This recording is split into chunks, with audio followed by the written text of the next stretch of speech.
I looked at the way we are always oppressed, assaulted and all that, where we are being viewed as if we're acting a drama, yet we've got real causes that we're fighting for. You know, the situation in Zimbabwe right now is so terrible, and it seems that no one really cares about where Zimbabwe is going right now. And I say to myself, if I can't beat them, I have to join them. I have to go right there where they are and make my voice be heard and try to motion and move for the change that I so desire to see in my country. The problem we have got in Zimbabwe is the people in Zimbabwe have got a lack of political will.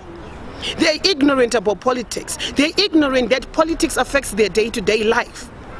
And right now, I say to myself, what is the best way forward? The best way forward is that young people, they have been closed down for years in political parties.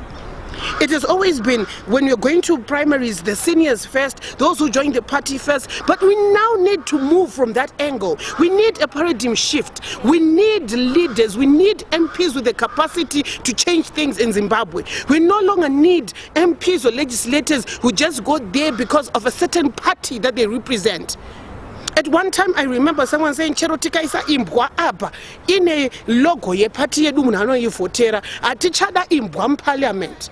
We want people with the passion and desire to change Zimbabwe, to transform Zimbabwe into a better country. We cannot keep on going downwards. We now need to move upwards.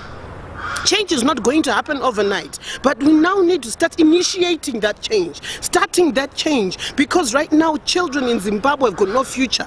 And if we go on like this, Zimbabwe is going to be a land of criminals. There are no jobs. All these children that are growing up, including my generation, most of them are not working. And all those who are going to finish education, what are they going to do? We don't want to get to a situation where Zimbabwe will be like South Africa, that you're even afraid of going into town because you're afraid of being mugged, whether it's daylight or night time. We have to rebuild our country collectively and make sure that those who played a major role in destroying this country or bringing it where it is right now are out of office. It is all our responsibility, all of us, to go forward and rebuild our country.